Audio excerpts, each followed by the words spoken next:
നമ്മവാദം guys. അപ്പം നമ്മുടെ back to home ആണ്. വേറെ പ്രത്യേകിച്ചൊന്നുമില്ല. കുറേ ദിവസമായി വീട്ടിൽ പോയിട്ട് അപ്പോൾ ജസ്റ്റ് ഒന്ന് വീട്ടിൽ പോകേണ്ട ഒരു ആവശ്യം വന്നപ്പോൾ നേരെ കളമശ്ശേരി ടു വൈറ്റിലെയാണ് ഗൈസ്. വൈറ്റിലെ പുതിയ ബുക്ക് സ്റ്റാൾ ഓപ്പൺ ചെയ്തിട്ടുണ്ട്. ഹബ്ബിൽ തന്നെയാണ്.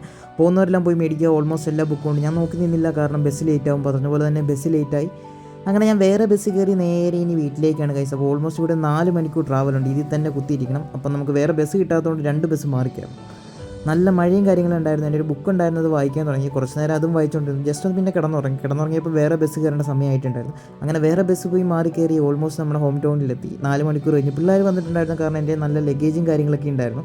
അപ്പോൾ ഞാൻ വരണമെന്ന് പറഞ്ഞിട്ടുണ്ടായിരുന്നു. അപ്പോൾ ആൾക്കാർ വന്നിട്ടുണ്ടായിരുന്നു. അവരെ കൂട്ടി നേരെ ഇനി വീട്ടിലേക്കാണ് കഴിച്ചത്. അപ്പം നല്ല വിശപ്പും കാര്യങ്ങളും ഉണ്ടായിരുന്നു. ഉച്ചയ്ക്ക് കയറിയതാണ് അവിടുന്ന്. വൈകുന്നേരമായി. അങ്ങനെ ഒരു ചായയും കാര്യങ്ങളൊക്കെ കുടിച്ച് നേരെ ഇനി വീട്ടിലേക്കാണ്. വീട്ടിൽ ചെന്ന് സ്വസ്ഥമായിട്ടൊന്ന് കിടന്നുറങ്ങണം, കാരണം നല്ല ക്ഷീണമുണ്ട്.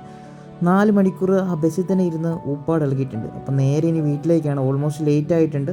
ഒരു 6 o'clock 7 o'clock അടുത്തായിട്ടുണ്ടായിരുന്നു ഗൈസ്. അപ്പം നേരെ ഇന്നൊരു ചായയും കാര്യങ്ങളും അടിച്ചു, ഫുഡും കാര്യങ്ങളും അടിച്ചു. വേറൊന്നുമില്ല ഗൈസ്, ഇത്രേ ഉള്ളൂ. എല്ലാവരോടും ബൈ ബൈ ഗൈസ്. സ്നേഹം മാത്രം. Bye bye guys.